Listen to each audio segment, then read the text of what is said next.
본문은 기독교 신자가 된다는 건 어떤 규칙이나 어떤 규칙을 지키거나 도덕성을 함양시키는 문제가 아니고 하나님과의 관계가 정상화되는 문제라는 걸 설명하는 것이죠. 성경이 좋다라는 것을 나를 이제 돌아볼 때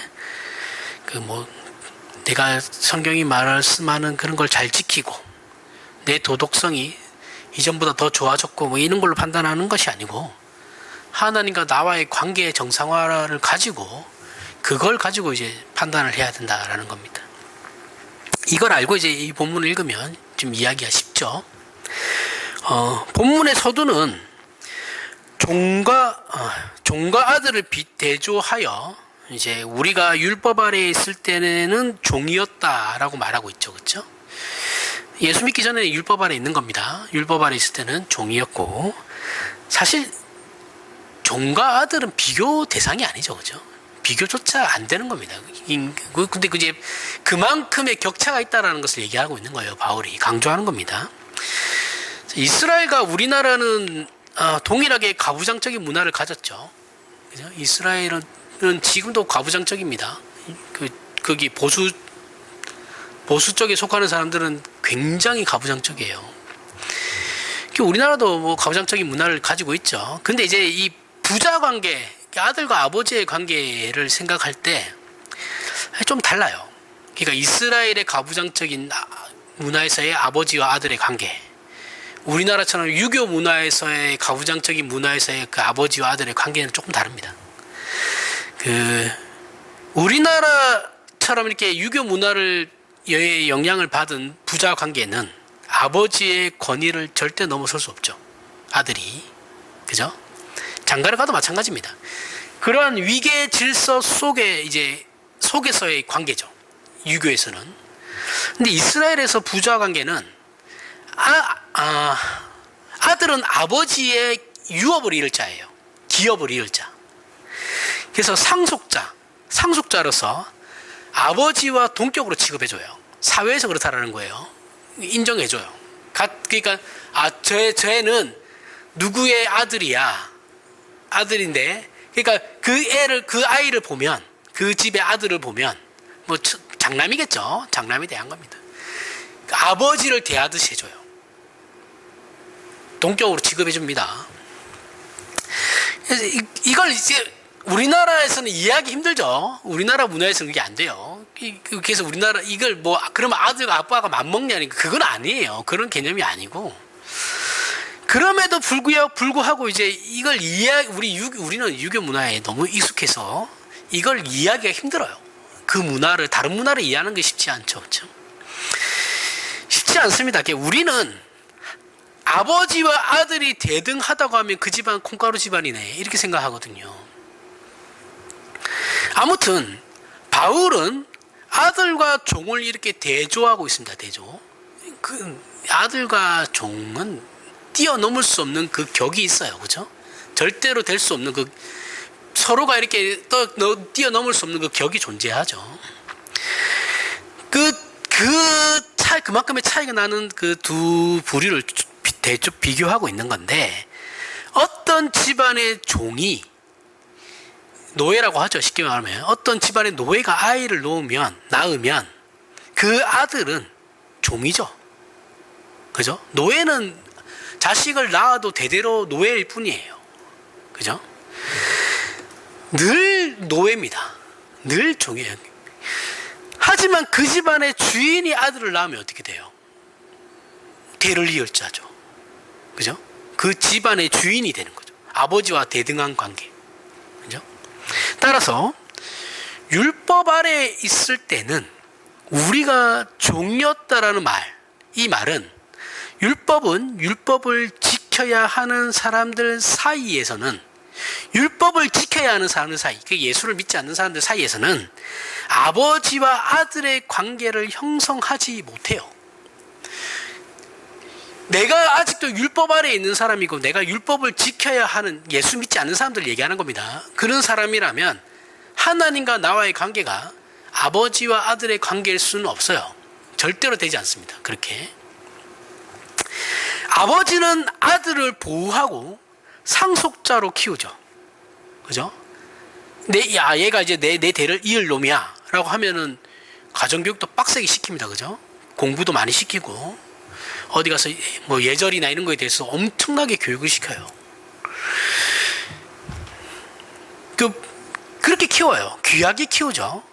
귀하게 키우는데 엉석바지로 키우지는 않습니다. 그죠? 엄하게 키우기도 하고, 어떨 때는 사랑스럽게 키우기도 합니다. 근데 율법은 율법 아래 있는 자들에게는 계속해서 강요만 할 뿐이죠. 그죠? 율법은 강요만 할 수 있어요. 지켰냐, 안 지켰냐만 있어요. 그죠? 율법을 지키는 걸, 율법이라는 것 자체가 재밌어요. 율법이라는 것 자체가 내가 율법을 지키느냐, 안 지키냐를 도와주진 않아요.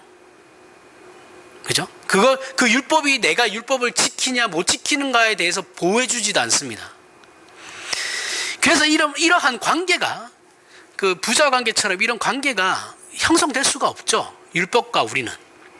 그리고 율법을 지키지 못하면 정죄만 있어요. 정죄와 심판만 남게 되는 겁니다. 그래서 예수를 안 믿으면 결국은 심판만 남게 되는 거예요. 나중에.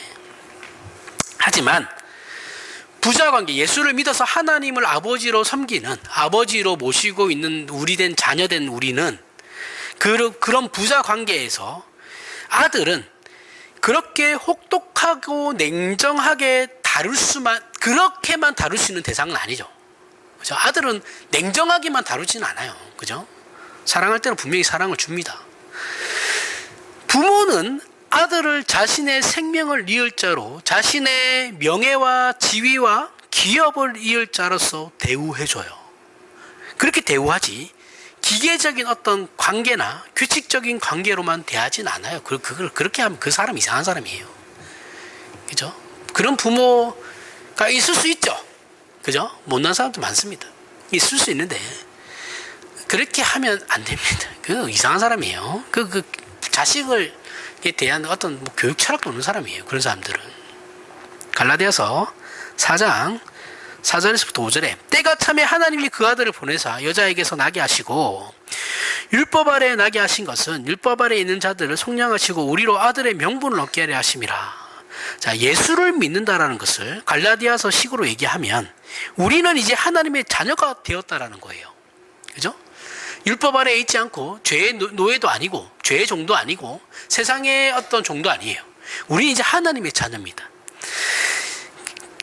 더 이상 율법이라는 강요와 강제 아래에 있지 않고 돌보심과 아끼는 사랑의 대상이 되었다라는 거죠. 이게 중요한 거예요. 그래서 본문 7절에서 그러므로 내가 이후로는 종이 아니요 아들이면 하나님으로 말미암아 유업을 받을 자니라 이렇게 말씀하고 있는 겁니다. 로마서 한번 볼까요? 로마서 6장 8절에서부터 11절에 만일 우리가 그리스도와 함께 죽었으면 또한 그와 함께 살 줄 믿노니 이는 그리스도께서 죽은 자 가운데서 살아나셨음에 다시 죽지 아니하시고 사망이 다시 그를 주장하지 못할 줄을 알미로라.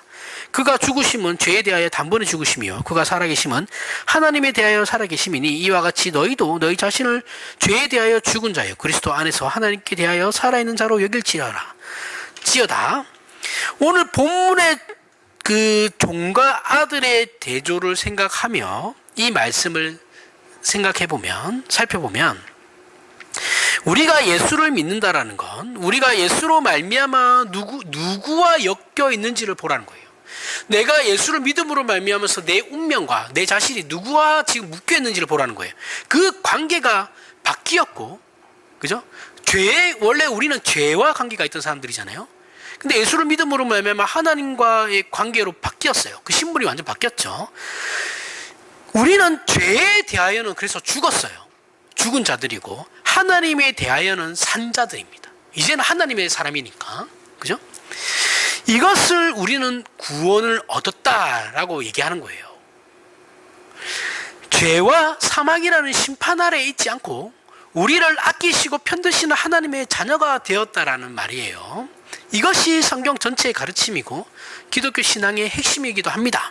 로마서 6장 그 밑에 절 볼까요? 12절부터 14절에 그러므로 너희는 죄가 너희 죽을 몸을 지배하지 못하게 하여 몸의 사욕에 순종하지 말고 또한 너희 지체를 불의의 무기로 죄에게 내주지 말고 오직 너희 자신을 죽은 자 가운데서 다시 살아난 자같이 하나님께 드리며 너희 지체를 의의 무기로 하나님께 드리라. 죄가 너희를 주장하지 못하리니 이는 너희가 법 아래 있지 아니하고 은혜 아래 있음이라. 자, 이 말씀을 읽으면 우리는 더 이상 죄의 자녀가 아닌 하나님께서 우리의 아버지 되심으로 그 신분이 바뀌었으니까 이제는 하나님 아버지의 자녀답게 살아야 한다라는 생각을 하게 되죠. 그죠? 이 말씀을 보면. 그런데 오늘 갈라디아서 4장의 본문 말씀을 이해하고 이 내용을 보게 되면 우리는 더 이상 죄 아래 있지 않고 부름을 받은 신자로서 이제는 마음껏 하나님을 섬길 수 있게 되었다. 자, 하나님의 자녀답게 살아야 한다는 그 생각보다 더 이제 본질적으로 들어가서 이제는 우리가 하나님을 마음껏 섬길 수 있게 되었다. 그 구별을 가지게 된 것을 알 수 있죠. 그렇죠? 마음껏이다라는 말은 죄의 노예, 율법 아래에 있을 때 강요받던 때와는 전혀 다른 존재가 되었다라는 거예요. 그 정체성에 대해서 계속 얘기하고 있는 겁니다. 내가 어떤 존재인지에 대해서 얘기하고 있는 거예요. 신자라는 것이 과연 어떤 존재이고 어떤 정체성을 가지고 있냐에 대해서 얘기하는 겁니다. 훨씬 본질적으로 들어가는 거예요. 신자 담냐는 그 다음이라 그랬어요. 그죠? 저는 그 전에 걸 본질적인 것을 계속 얘기하고 있는 거예요. 원래는 그렇게 못했죠. 마음껏 하나님을 못 섬겨요. 그죠? 이거는 예수를 믿어야지만 되는 겁니다. 신분이 바뀌어야지만 가능한 거예요. 다른 존재가 됐다라는 거예요. 하나님은 예수 그리스도를 보내어 우리를 종의 관계로 묶은 게 아니에요. 그죠? 하나님의 자녀로 묶으신 거예요. 내 아들이라는 거예요. 내 딸이라는 거예요. 아버지와의 관계로 묶으셨어요. 그래서 하나님께서는 우리에게 그 어떤 것도 강요하지 않습니다. 자녀에게 부모는 그건 어렸을 때는 강요하죠. 그죠? 어렸을 때는 강요하고 대가리가 크면 부모가 강요한다고 애들이 말을 듣지 않습니다. 그죠? 강요하시지도 않아요. 하나님의 사랑이 놀라운 것은 그 사랑이 희생적이기 때문인 거죠. 그 이유는 사랑은 보상을 바라거나 원하지 않기 때문에 그런 겁니다. 그죠? 사랑은 주는 것이고 사랑은 그게 진리라 할지라도 설득은 하지만 강요는 하지 않아요. 그게 성경이 말하는 사랑입니다. 강요해서 사랑하게 만드는 것을 우리는 사랑이라고 하지 않죠. 이 사랑은 상대방이 우리의 사랑에 보상하느냐 하지 않느냐와는 상관이 없는 겁니다. 그죠?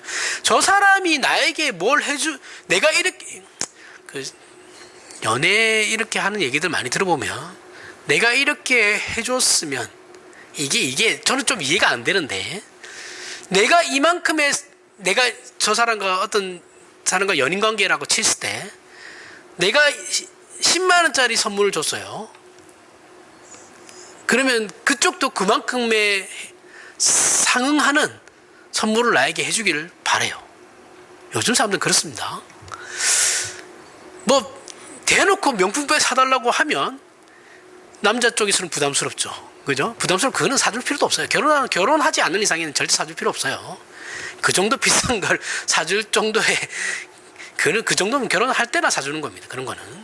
보통 그렇게 안 사주죠. 그죠? 그런 거 사달라고 해도, 그런 거 사달라고 한 사람하고는 헤어지는 게 좋아요. 보통 내가 10만원짜리 하면은 10만원짜리 돌려주기, 이런 거 가지고 섭섭해 하죠. 근데 사랑은 그런 게 아니다라는 거죠. 그 사람이 얼마짜리를 하든 그런 건 생각하지도 않고 바라지도 않는다라는 거예요. 내가 내 사랑이니까 그렇게 표현하는 것이, 그 사람이 그 다른 거에 대한 어떤 거는 나는 생각하지 않는다. 이게 이제 기독교 사랑이라는 겁니다. 연인 관계에서만 얘기할 수 있는 건 아니죠. 그렇죠? 친구 관계도 마찬가지죠. 내가 제 결혼식에 와서 10만 원을 내면 제가 내 결혼식에 와서 10만 원, 그거 계산하지 말라는 거예요. 그냥 내 할 도리만 하면 되는 겁니다.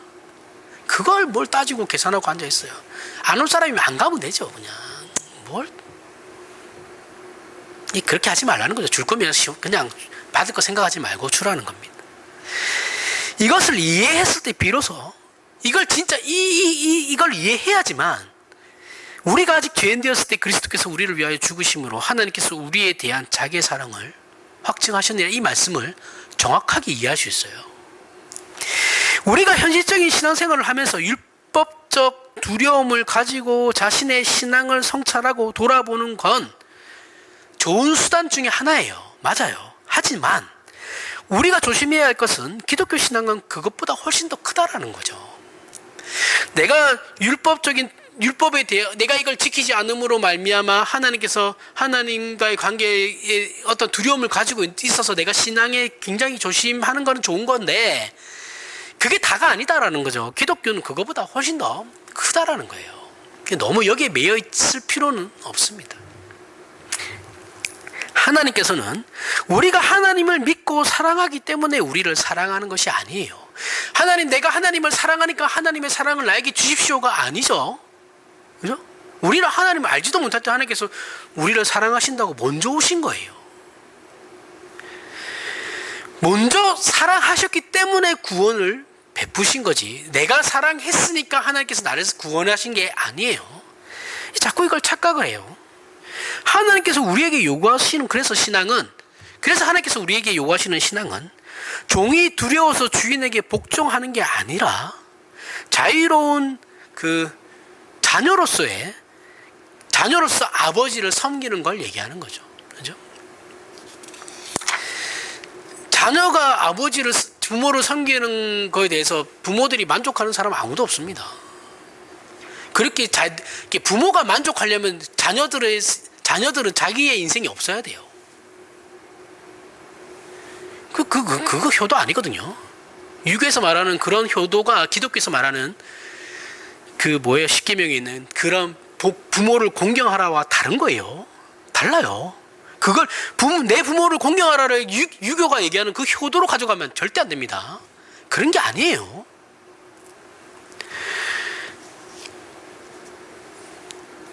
그게 사랑이 아니죠, 그죠? 아니 자식한테 효도받으려고 자식 놓은 거 아니잖아요. 신자들이 신앙생활을 하면서 현실적으로 자신의 신앙생활에 만족하는 사람은 아무도 없어요. 그죠?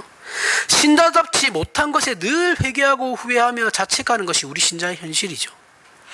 하지만 우리가 잘못했을 때 이렇게 하면 안 되겠다. 하나님의 사랑을 받은 자답게 살겠다라고 하면서 아무 때나 돌아올 수 있는 것이 기독교죠.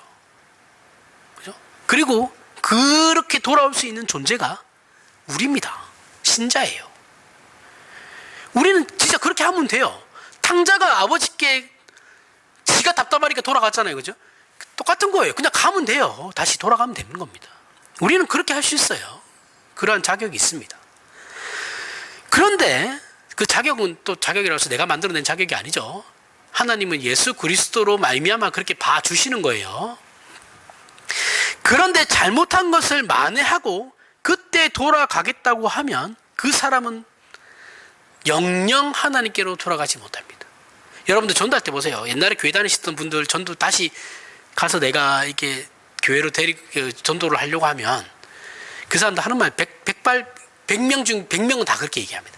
내가 지은 죄가 많아서 이것 좀 해결하고 갈게. 절대 못 와요.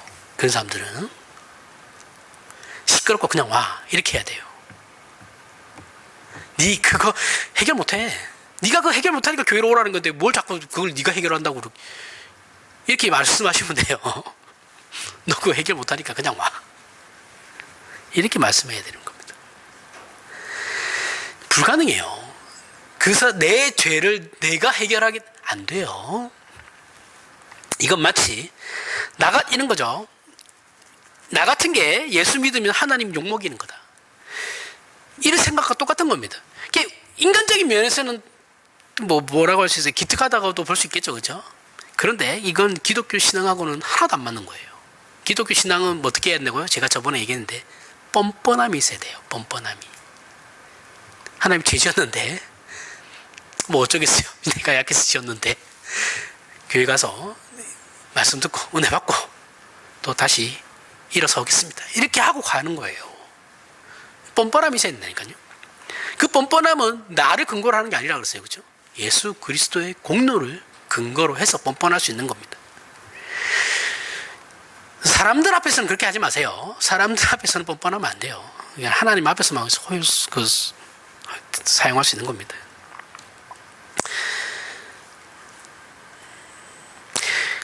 신앙적인 생각은 아니에요. 나 같은 게 무슨 아니에요. 그냥 가셔야 되는 거예요. 우리 신자가 해야 하는 건 어느 때든지 돌아와야 한다는 거예요. 그죠? 내 상황과 내 상태가 어떠하든지 간에 그건 상관없고 그냥 돌아오시면 돼요.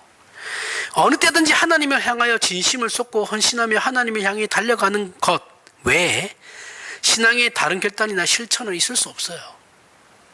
로마서 6장 15절부터 18절. 그런즉 어찌하리요? 우리가 법 아래 있지 아니하고 은혜 아래 있으니 죄를 지으리요? 그럴 수 없느니라. 너희 자신을 종으로 내주어 누구에게 순종하든지 그 순종함을 받은 자의 종이 되는 줄을 너희가 알지 못하냐? 혹은 죄의 종으로 사망에 이르고 혹은 순종의 종으로 의에 이르느니라. 하나님께 감사하리로다. 너희가 본래 죄의 종이더니 너희에게 전하여 준 바 교훈의 본을 마음으로 순종하여 죄로부터 해방되어 의의 종이 되었느니라. 로마서 6장은 우리가 죄를 따랐을 때 얻은 것이라고는 허망한 것뿐이었는데 이제 구원을 얻어 하나님의 자녀가 되어 진리와 생명 가운데로 인도함을 받았으니 우리 자신을 하나님께 드리라 라는 겁니다. 우리가 하나님께 드릴 수 있는 건 우리 자신밖에 없어요. 다른 건 없습니다. 그런데 이 구분을 갈라디아서 본문에서는 왜 다른 시각에서 설명하고 있는지를 생각해 보면, 자, 이거 갈라디아서 내용과 거의 비슷한 내용이거든요. 근데 이제 갈라디아서에서는 살짝 그 다른 시각에서 이제 이 내용, 똑같은 내용을 설명하는 거예요. 그 설명을 생각해 보면, 하나님과 우리의 관계는 우리가 무언가를 해서 그렇게 자격과 가치가 생기는 것으로 확인할 수 있는 게 아니기 때문에 그런 거예요. 이 구분을 더 쉽게 설명하기 위해 그래서 갈라디아서에서는 종과 아들을 비교하고 있는 겁니다. 로마서는 그렇게 설명하고 있지 않죠. 그렇죠? 그 대비를 가지고 신앙이 우리 자신이 아닌 우리에게 허락된 놀라운 하나님의 은혜라는 걸 하나님 편에서, 우리 편에서 말고 하나님 편에서 확인하라는 차원에서 다른 시각으로 설명하고 있는 겁니다. 그래서 로마서 6장에 너희 자신을 죄의 종이 아닌 의의 종으로 바치라는 이 말도 우리가 받은 구원은 하나님께서 사람을 사람답게 만든 자리이고 하나님과의 관계를 정상화한 자리이죠. 의의 종이라고 하는 것은 결국 아들을 말하는 거예요. 자녀 되었으면 말하는 거죠. 그러니 하나님 없는 삶과 하나님을 아는 삶을 구별하라는 거예요. 그것을 윤리, 도덕의 문제로 확인하지 말고 어떻게 하라고요? 하나님과의 관계로 확인하라는 겁니다. 내가 뭔가를 더 잘했기 때문에 나는 하나님의 자녀야. 내가 이번 주는 이런 걸 잘 지켰기 때문에 나는 하나님의 자녀구나. 이렇게 확인하시지 말고 그렇게 확인하면 안 돼요. 내가 하나님의 자녀인가라는 것으로 확인하라는 거예요. 좀 더 분명하게 얘기하면 내가 예전에는 하나님을 몰랐고 하나님이 싫어하는 삶을 살았는데 이제는 하나님의 자녀가 되었으니 하나님이 기뻐하는 삶을 살겠다라는 식으로 비교하지 말라는 거예요. 왜 그러냐면 이 이유는 그런 비교 자체가 은연중에 기독교 신앙을 윤리 도덕을 앞세운 종교로 만들기 때문에 그런 겁니다. 내가 이전에는 내 마음대로 살다가 이제는 하나님이 싫어하는 삶을 안 살 거야. 하나님 믿으니까 이제 그런 삶을 살지 않을 거야. 이렇게 얘기하는 건 나중에 이게 윤리 도덕으로 된다고요. 내가 무언가를 하나님이 싫어하는 걸 안 했기 때문에 하나님께서 나를 자녀로 삼아주신다. 나를 사랑하신다. 이렇게 되어버려요. 물론 구원해 주셨으니까 구원받은 자답게라는 말은 절대적으로 옳은 말이에요. 맞아요. 틀린 게 아니에요. 그죠? 절대적으로 옳아요. 그런데 우리의 타락한 종교성이 문제라는 거죠. 이렇게 타락한 종교성이 그 밑바닥에서 작용을 합니다. 얘기했죠. 아무리 선한 것을 하나님께서 우리에게 주셔도 우리는 그것을 악하게 만들어요. 그러한 능력이 있어요. 이게 죄성 때문에 그런 거거든요. 율법은 선하죠. 그죠? 하나님께서 주신 것이기 때문에 율법은 무조건 선합니다. 근데 그걸 우리는 어떻게 받아들여요? 내 의로 받아들이잖아요. 그죠? 하나님은 그런 의도로 주신 것이 절대 아닌데 우리는 그렇게 타락한 의도로 받아들이죠. 이 골치 아픈 겁니다. 그래서 이러한 생각을 가지게 되면 윤리 도덕적으로 기독교를 판단해 버리게 됩니다. 그러면 윤리적으로 좀 더 나은 사람은 신앙이 좋은 사람이고 안 그런 사람은 신앙이 나쁜 사람이야. 이렇게 되어버리는 거예요. 바울이 하는 말은 이런 식으로 얘기하면 어떻게 너희가 되냐면 너희가 어떻게 되느냐. 나는 신자답고 너는 아니다라고 가게 된다라는 겁니다. 이렇게 자기 증명, 자기도 모르게 그렇게 우리 안에 어떤 근거를 찾게 된다라는 거예요. 나도 모르게 그렇게 되는 거예요. 그러니 그러지 말고 너희가 신앙을 확인할 때, 너희의 정체성을 확인할 때 하나님을 아는가? 저 사람이 하나님을 아는 자인가? 하나님께서 너에게 당신님을 알리셨나? 너 하나님이 너에게 찾아오셨어? 그 하나님을 믿어? 라는 것으로 그냥 구별하라는 겁니다. 그 사람의 신자 다음은 그 다음 문제예요. 나도 마찬가지죠. 우리도 마찬가지입니다. 하나님을 몰랐는데 하나님께서 나를 찾아오신 것만을 근거로 삼으라는 거예요. 그리고 그것만을 기준으로 삼으라는 거예요. 구원받는 자 다운가, 헌신하는가, 결단을 내리고 있는가, 이런 식의 구별이 아닌 예수 안에서 찾아온 하나님을 알고 있느냐? 그분이 너의 주인이시고 너는 그분의 자녀가 맞느냐라고 했을 때 맞다라고 대답하면 그걸로 기준을 삼으면 된다라는 거죠.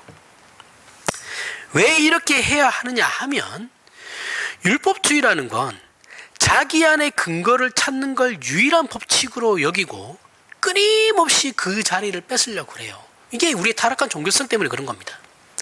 이건 우리의 죄성이 우리도 모르게 그렇게 우리를 만들어 가요. 그래서 개혁파의 큰 주제 중에 하나가 하나님 앞에서 날마다 개혁해 가는 우리 이런 거예요. 하나님 앞에서라는 말은 코람데오라고 그러잖아요. 그죠? 우리 많이 쓰는 말인데 이 코람데오는 하나님 앞에서 매 순간 나를 개혁해 가는 거예요. 그러니까 요즘 잘 쓰는 말로 고인물이 아니에요. 고여서 썩어 있는 물이 아니고 매일매일 바꿔가는 나라는 거예요. 그래서 개혁파입니다.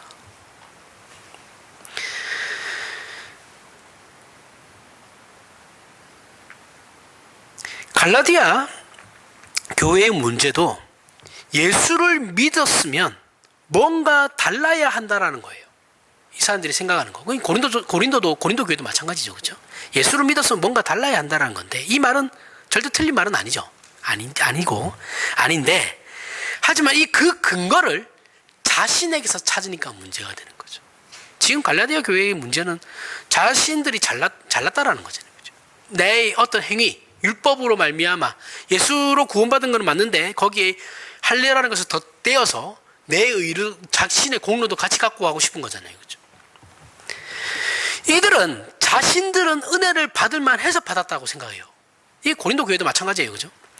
이건 예수께서 나를 위해 죽을 만했기 때문에 죽으신 것이다라고 생각하는 것이거든요. 아니에요. 그렇게 가면 무조건 틀린 겁니다. 예수를 보내어 그분의 죽음으로 하나님께서 나를 부르셔서 내가 이 자리에 있게 된 거예요. 선으로 바꾸면 안 되죠. 이렇게 나에게 조건과 자격이 있어서 이 자리에 있게 된 것이 아니니 제발 이 문제를 혼동하지 말라는 것이 갈라디아서의 내용입니다. 너희가 어떤 예수를 나에게 어떤 자격이 있어가지고 예수님께서 죽으셔가지고 나를 구원하신 게 아니고, 이미 우리가 태어나기도 전에, 이 세상이 만들어지기도 전에 하나님께서 우리를 선택하시고 사랑하셔서 그 아들을 보내셔가지고 죄의 문제를 해결하심으로 말미암아 우리를 부르신 거죠. 그죠? 우리가 자신에 대해 절망하고 낙심하여 믿음에 대하여 의심과 두려움을 가질 때 그 근거로 삼는 것이 뭐예요? 우리 자신은 자격이 없다라는 겁니다. 그죠? 그런데 우리는 그 큰 은혜를 받고도 이렇게 살면 되나? 나는 하나님이 택한 사람이 아닌가 보다라고 생각하여 어떻게 어느 쪽으로 갔냐면, 죄인으로 돌아가서 다시 예수를 믿고 회개하여 돌아오는, 다시 돌아오고 싶어하는 이 과정을 겪고 싶어해요. 희한하죠? 거기에서 그냥 돌아서면 되거든요. 근데 우리는 다시 처음으로 돌아가고 싶은 거예요. 예수 믿기 전으로. 죄를 그래서 미친 듯이 다시 짓고 다시 예수 믿어가지고 다시 새롭게 시작하고 싶어해요. 이게 한국교, 이게 복음주의의 특징이거든요. 한국교도 맨날 그러잖아요. 맨날 죄 짓고 다시 돌아가서 회개하고 다시 보면은 십자가 앞으로 나오십시오 하는 게 다 그런 시호잖아요. 이 십자가 하나 걸어놓고 십자가 앞에 나와서 다시 회개하십시오 하는 그 짓이 이 짓이라고요.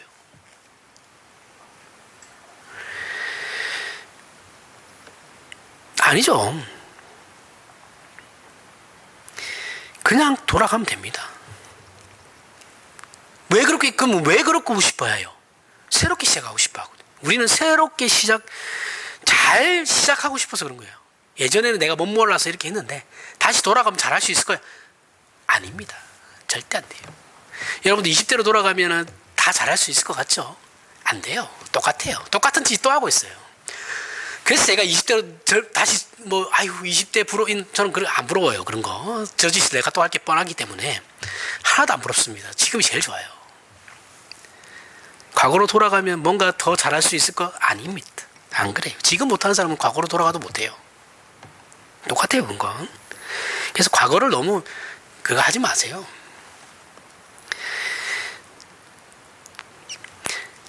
그런데 기독교 신앙이나 우리의 인생은 처음부터 새롭게는 없어요. 그런 건 없죠, 그렇죠? 우리의 처음은 언제나 예수로부터만 나오는 겁니다. 예수 때문에 처음이 있었고, 예수 때문에 지금이 있으며, 예수 때문에 영원히 있는 겁니다. 그죠? 그래서 우리는 하나님께서 우리를 하나님의 자녀로 부르셨다라는 것이 하나님의 기뻐하심이라는 것을 반드시 기억해야 돼요. 하나님께서 당신이 너무 좋고 사랑스럽고 기뻐하는 존재이기 때문에 그 아들을 내어주실 수 있었던 거예요. 그게 근거가 되는 거예요. 그래서 부르시는 거예요. 이해하시죠? 내가 잘나서가 아니에요. 나는 그때 태어나지도 않았다니까요. 하나님은 우리를 필요로 하시는 분이 아니에요. 그래서 하나님의 필요에 의해서 우리를 부른 게 아니에요. 우리는 하나님의 필요에 의해서 구원받은 것이 아니라 단지 하나님께서 우리를 기뻐하시기 때문에, 사랑하시기 때문에 태어난 존재들이라는 겁니다. 그렇게 해서 구원하신 거예요. 빌립보서 4장 4절에서부터 7절에 주 안에서 항상 기뻐하라. 내가 다시 말하노니 기뻐하라. 너희의 관용을 모든 사람에게 알게 하라. 주께서 가까우시니라. 아무것도 염려하지 말고 다만 모든 일에 기도와 간구로 너희 구할 것을 감사함으로 하나님께 아뢰라. 그리하면 모든 지각에 뛰어난 하나님의 평강이 그리스도 예수 안에서 너희 마음과 생각을 지키시리라. 이 말씀은 우리가 혼자 봐도 충분히 이해할 수 있죠. 그죠? 그래, 기뻐해야 한다. 하나님께서 기뻐하시기를 원하시니까. 그것이 하나님의 뜻이니까. 라고 이제 적용할 수 있어요. 그죠? 그러나 갈라디아서에서 말하고 있는 그 내용을 가지고 이 말씀을 해석하면 이 말씀은 그냥 주 안에서입니다. 주 안에서. 무슨 말이냐면 우리 자신 안에서 기쁨과 자격을 논하지 말고 보상받을 조건이 있다고 생각해서 기뻐하지도 말라. 우리 안에는 기뻐할 일이나 감사할 일이 없고 그저 자책과 회한밖에 없을지도 모른다. 그러나 하나님께서 우리를 기뻐하시고 즐거워하셨기 때문에 그 아들을 보내신 것이다. 이렇게 읽으라는 겁니다. 이해하시죠? 그러니 우리 자신에 대해서, 미래에 대해서 자신 없을 때 성경이 하는 이 말을 기억하시고 주 안에서가 무슨 이유와 어떤 조건인지를 알아 마음껏 기뻐하시고 즐거워하시면 되는 겁니다. 모든 신자는 신앙생활을 하다 보면 비슷한 과정을 겪게 돼요. 모두가 자책과 회한이라는 과정을 겪어요. 그죠? 저처럼 심하게 자책하는 사람들이 있는 반면에 어쨌든 간에 정도는 있겠지만 모든 사람은 다 자책과 회한이 있어요. 그죠? 그리고 우리는 끊임없이 우리 안에서 그 조건을 찾게 됩니다. 그러나 기독교 신앙은 우리 안에 그 어떤 조건도 없다라는 거 얘기하고 있는 거예요. 그 어떤 조건도 없어요. 그 어떤 조건도. 기독교 신앙에서 조심해야 하는 것은 자신의 신앙을 확인하기 위하여 자기 안에 그 무엇을 찾아다니면 그 신앙 자체가 성립이 되지 않아요. 내가 내 신앙을 찾겠다고 해서 내 자신에게서 무언가를 계속 끊임없이 찾고자 한다면 그 사람은 기독교의 신앙인이 될 수 없습니다. 안 돼요. 조건 자체가 성립되지가 않습니다. 우리는 우리 자신이 아니라 예수 그리스도를 봐야 되는 거거든요. 거기에 우리의 모든 이유와 조건이 있는 겁니다. 그러므로 주 안에서 항상 기뻐하라. 내가 다시 말하노니 기뻐하라. 너희 관용을 모든 사람에게 알게 하라. 이 말씀이 우리에게 적용될 수 있는 거죠. 내가 그냥 헬렐레 한다고 되는 게 아니다라는 거예요. 그렇죠? 관용이라는 건 넉넉한 자의 배품이죠. 그죠? 뭔가가 있어야지 베풀 수 있는 거예요. 관용, 그죠? 그게 관용인 거죠. 가난한 사람이 부자에게 관용을 베풀지는 않죠. 그런 건 없어요. 그죠? 부자가 가난한 사람들에게 베푸는 게 관용이라고 그러는 거죠. 그러니까 꼭 이 물질에 대한 것은 아니고 가진 자가 베푸는 게 관용인 거예요. 그럼 우리는 왜 넉넉합니까? 왜 신자는 넉넉해요? 아닌데요. 나 가진 거 개뿔 없는데요. 아무것도 없는데요. 그걸 얘기하는 게 아니죠. 그죠? 왜 그럼 신자 보고 신자에게 그 관용을 베풀려고 할까요? 왜 우리를 넉넉한 자라고 얘기하고 있습니까? 주 안에 있기 때문에 그런 거예요. 하나님 말씀, 예수 그리스도 안에서 있기 때문에 우리는 다 가졌다라는 거예요. 이미 다 가진 자라는 거예요. 예수를 주셨다라는 의미와 뜻을 성경의 가르침으로 제대로 적용하면 우리는 부족할 것도 없고 걱정할 것도 없다라는 걸 발견하게 된다라는 거예요. 그래서 빌립보서 4장 6절로 가면 아무것도 염려하지 말고 다만 모든 일에 기도와 간구로 너희 구할 것을 감사함으로 하나님께 아뢰라. 자, 이건 우리의 심리를 건드리는 얄팍한 어떤 긍정의 말이 아닙니다. 위로하자고 이런 말을 하시는 게 아니에요. 우리끼리 근거 없이 하는 격려의 말도 아닙니다. 성경이 하는 격려는 모두가 다 예수 안에서예요. 예수 그리스도를 가진 자, 모든 것을 다 가진 자라는 거예요. 예수께서 오셨고 죽으셨으며 부활하셨습니다. 예수께서는 우리를 위하여 오셨고 우리가 아직 죄인 되었을 때 오셨어요. 그래서 누구든지 주의 이름을 부르는 자는 구원을 얻는 겁니다. 주의 이름을 부르는 자는 수치를 당하지 않아요. 우리에게 이 이상의 어떤 약속이 더 필요하냐라는 거예요. 도대체 뭐가 더 필요하죠? 이 내용이 다른 성경에서도 나와요. 데살로니가전서 5장 16절에서부터 18절에 보면 항상 기뻐하라, 쉬지 말고 기도하라, 범사에 감사하라. 이것이 그리스도 예수 안에서, 자 보세요, 그리스도 예수 안에서 너희를 향하신 하나님의 뜻이니라. 자, 이 말씀도 앞에 말씀과 똑같아요. 지금 빌립보서 4장 4절에서 얘기한 것과 빌립보서 4장 6절에서 얘기한 것과 지금 데살로니가 전서 16절에서부터 18절에 얘기하고 있는 이 말씀 다 똑같아요. 똑같은 내용입니다. 근거 없는 긍정으로 네 자신을 자위하듯이 그렇게 기뻐하라는 것이 아니에요.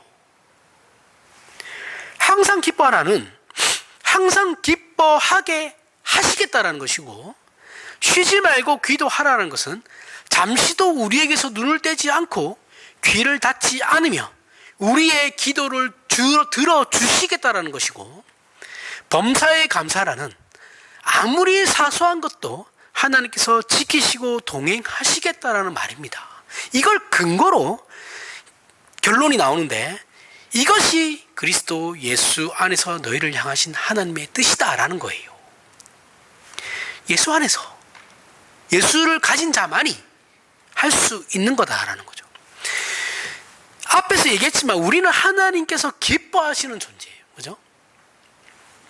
그래서 자녀로 그 기업을 일자로 부름을 받은 겁니다. 그 기업은 뭐예요? 그러면 뭘 일자라는 겁니까? 예수 그리스도. 예수 그리스도의 걸어가신 그 길, 그 내용을 이을자라는 거예요. 예수 그리스도 하나님의 아들이시잖아요. 우리도 하나님의 아들이잖아요. 그렇죠? 딸이잖아요. 아들과 딸이 자녀들이잖아요. 똑같은 길을 걸어가야 되는 거죠. 그렇죠? 그걸 위해서 그 기업을 이을 자예요. 예수 그리스도께서 이 땅에 오셔가지고 성육신 하셔가지고 성육신 가운데서 행하신 그 일들, 걸어가신 그 길들, 또 동일하게 우리도 해야 되는 겁니다. 그래서 그 기업을 이을 자라는 거예요. 하나님의 나라의 기업을 이을. 예수님께서 하신 것이 하나님의 나라에 대한 것이잖아요. 그렇죠? 우리 마태복음 할 때 다 한 겁니다. 처음 듣는 듯이 그런 표정을 지으시면 곤란해요. 다 한 겁니다. 그 기업을 이을 자라는 거예요. 아이, 하나님이 기업을 이을 자라니까 천국에 있는 금은보화 나한테 주겠지. 그거 아니에요. 그런 거 아닙니다. 하나님의 필요에 의해서 종으로 우리를 부른 것이 아니에요. 그죠?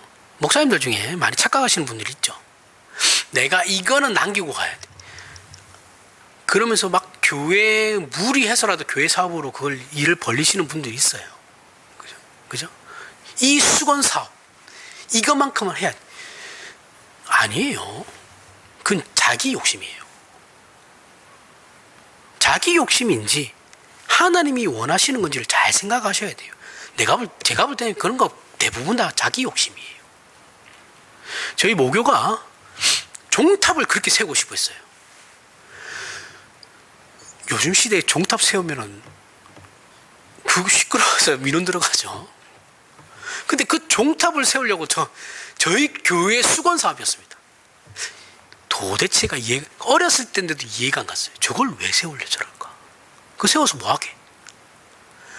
그 옆에 우리 교회 바로 옆에 다마나 사이로 절이 있었거든요. 절과 교회가 붙어 있었어요. 특이하죠. 다마나 사이로 절이 있는데 그 절은 새벽 3시 반 되면 정치거든요. 저게 저러고 싶어서 우리도 하자고 하는 건지. 하여튼 뭐 이해하기 힘들었어요. 그래서 종탑을 세웠어요. 어쨌든 제가 서울 오고 난 뒤로 얘기를 들어보니까 종탑을 만들었는데 종을 못 쳐요. 민원 들어가니까. 그럼 왜 만들었어요?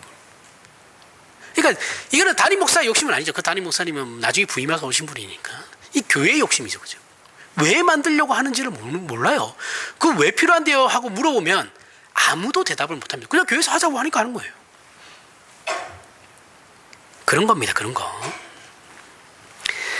그거 안 해도 돼요. 실질적으로 그럼 신자가 해야 할 일은 뭐예요? 이거는 목사도 마찬가지입니다. 예수 그리스도의 길을 걸어가는 거예요.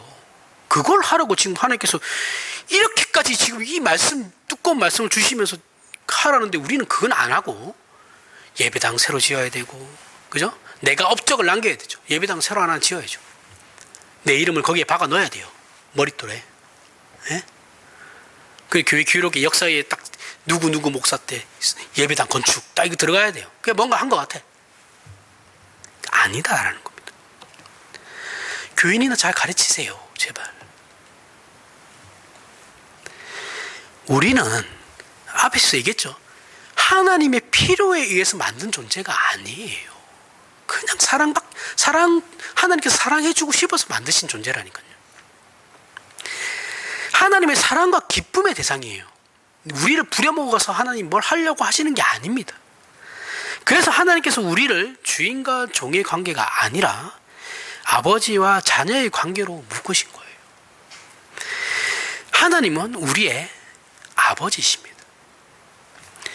그러니 이제 우리가 누구인지를 알고 우리가 하나님의 기뻐하심과 사랑의 대상이라는 걸 기억하여 이 세상 그 무엇으로도 우리를 흔들 수 없다라는 걸 알아 남은 인생 견고하고 넉넉한 인생을 누리 저와 여러분이 되길 바랍니다. 기도하겠습니다. 하나님 아버지 은혜를 감사합니다. 우리는 하나님의 자녀입니다. 우리는 그 사랑을 입었고 하나님의 나라를 이을 상속자들입니다.